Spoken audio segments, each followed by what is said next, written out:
बाल्य अवस्था से ही ब्रह्मचारी जी अत्यंत बलिष्ठ एवं आत्मविश्वासी थे। वो अपने जीवन में आए किसी भी प्रकार के संकट का सामना निडर होकर करते थे। ये उस समय की बात है जब भारत की परिस्थिति अत्यंत भयावह थी। लोग नैतिकता का मार्ग त्याग कर अधपतन की ओर बढ़ रहे थे। लोगों का मन दुराचार तथा कुसंस्कार से भर चुका था। समाज की इस परिस्थिति को देखकर ब्रह्मचारी जी व्याकुल हो उठे। वे लोगों को तथा इस समाज को विनाश के मार्ग में जाने से बचाना चाहते थे और इसी विषय पर वे अक्सर उनके विद्यालय के प्रधान अध्यापक वीरेंद्र बाबू से आलोचना करते थे। एक दिन ब्रह्मचारी जी ने वीरेंद्र बाबू से कहा, मास्टर जी, समाज की रक्षा करने हेतु मुझे संन्यास लेना ही होगा, अन्यथा इस देश की रक्षा करना असंभव है। आज के बालक और युवक किस प्रकार अधपतन की ओर बढ़ रहे हैं यह आप लोगों को नहीं पता है, पर मुझे सब पता है मास्टर जी। अपने कुअभ्यास के कारण वो लोग किसी भी तरह का कार्य करने में सक्षम नहीं है और यह देखकर मेरा मन व्याकुल हो उठता है। वीरेंद्र बाबू ने उत्तर में कहा, विनोद, कुछ समय प्रतीक्षा करो। ब्रह्मचारी जी के आचरण, वेशभूषा तथा ध्यान गंभीर स्वभाव के कारण प्रधान अध्यापक वीरेंद्र बाबू उनकी श्रद्धा करते थे। ब्रह्मचारी जी उस समय मात्र 17 वर्ष के थे जब अपने देश तथा देश के लोगों को अधपतन से बचाने हेतु सांसारिक जीवन को त्याग करने का निर्णय लिया था। वीरेंद्र बाबू ने ब्रह्मचारी जी को अपने दीक्षा गुरु गोरखपुर मठ के अध्यक्ष महायोगी श्रीमद गंभीरनाथ जी के पास आश्रय ग्रहण करने की उपदेश दी, परंतु ब्रह्मचारी जी को यह स्वीकार न था। उन्होंने वीरेंद्र बाबू से एक प्रश्न पूछा, मास्टर जी, क्या कोई मनुष्य कभी किसी का गुरु बन सकता है? एक मनुष्य के सामने नतमस्तक होने से क्या लाभ? अपने छात्र से यह बात सुनकर वीरेंद्र बाबू आश्चर्यचकित रह गए। वो ये समझ नहीं पाए कि ब्रह्मचारी जी ने ऐसा आखिर क्यों कहा, परंतु सत्य तो यही था कि ब्रह्मचारी जी स्वयं ही संपूर्ण थे। वे शैशव से ही अपना जीवन भगवत निर्देश के आधार पर ही जीते थे। सर्वनियंता ईश्वर की इच्छा के अनुसार ही उनका सभी प्रकार का कार्य होता था। उन्हें किसी के पास आश्रय लेकर शिक्षा ग्रहण करने की या मार्गदर्शन करने की आवश्यकता नहीं थी, परंतु कुछ समय पश्चात ब्रह्मचारी जी के अंतर से सर्वनियंता एक ईश्वरिक निर्देश आया और उन्होंने वीरेंद्र बाबू के पास जाकर दीक्षा ग्रहण करने के लिए अपनी सम्मति दे दी। सन 1913 अक्टूबर महीने पुण्य एकादशी की तिथि पे ब्रह्मचारी जी के दीक्षा ग्रहण का समय स्थिर हुआ।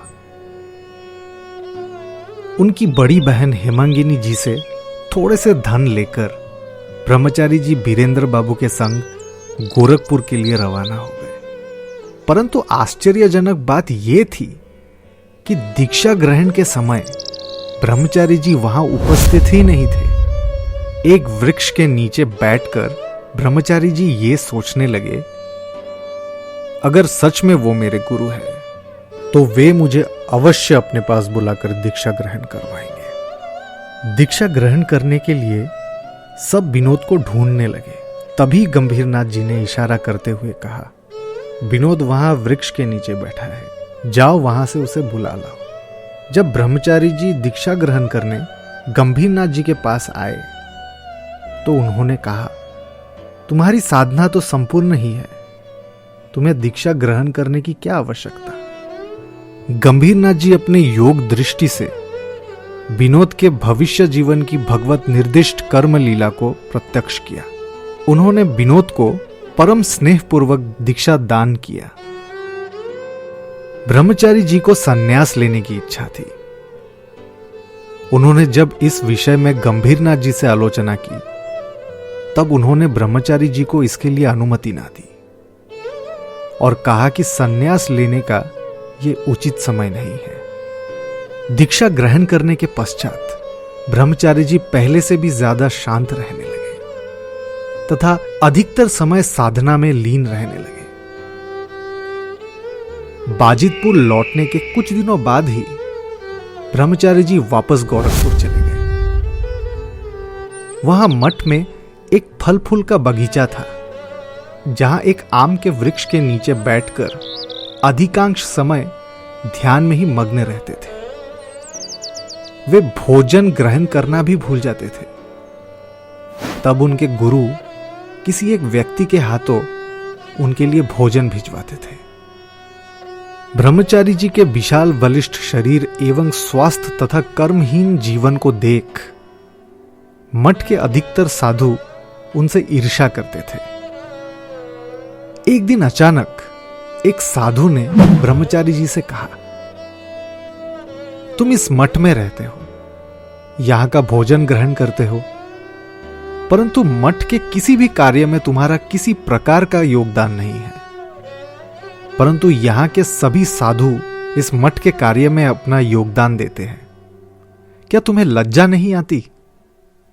वो साधु हर दिन ब्रह्मचारी जी को बुरा भला कहता था। कई दिनों तक ब्रह्मचारी जी उनकी बातें सुनते गए, पर जब उन्होंने देखा कि साधु के व्यवहार में कोई परिवर्तन नहीं आया, तो एक दिन वो बोल पड़े, गुरु की सेवा करने के कई सारे तरीके हैं और मैं अपने गुरु की किस तरह से सेवा कर रहा हूं उसका ज्ञात मुझे भली भांति है और वो तुम्हारे समझ के परे है। तुम्हारा ये दुर्व्यवहार मैं अब और सहन नहीं करूंगा। ब्रह्मचारी जी की बातें सुनने के पश्चात साधु गुरु जी के पास पहुंचे और उनके व्यवहार के बारे में उनसे शिकायत की। गुरु जी ने साधु की शिकायत सुनकर उसे उत्तर देते हुए कहा, विनोद को कुछ मत कहो। जिस तरह से विनोद मेरी सेवा करता है वो तुमसे नहीं हो पाएगा। गुरु जी की बातें सुनकर साधु अत्यंत असंतुष्ट हुआ और मन ही मन क्रोधित हुआ। इस घटना के कुछ दिनों पश्चात एक दिन साधु को पेट की बीमारी हुई। मठ के शौचालय आम के बगीचे में था। साधु जितने बार भी शौचालय जाते उतने बार ही ब्रह्मचारी जी को ध्यान में लीन देखते थे। उन्होंने कभी भी ब्रह्मचारी जी को ध्यान साधना ना करते हुए नहीं देखा। ब्रह्मचारी जी की अटूट निष्ठा देखकर साधु मुग्ध हो उठा एवं उनकी श्रद्धा करने लगा। 8 महीने तक गोरखपुर में ध्यान साधना करने के बाद एक दिन उनके अंतर से काशीधाम जाने का एक ईश्वरिक वार्ता आया। ब्रह्मचारी जी ने अपने गुरु से अनुमति लिया और काशीधाम की ओर रवाना हो गए।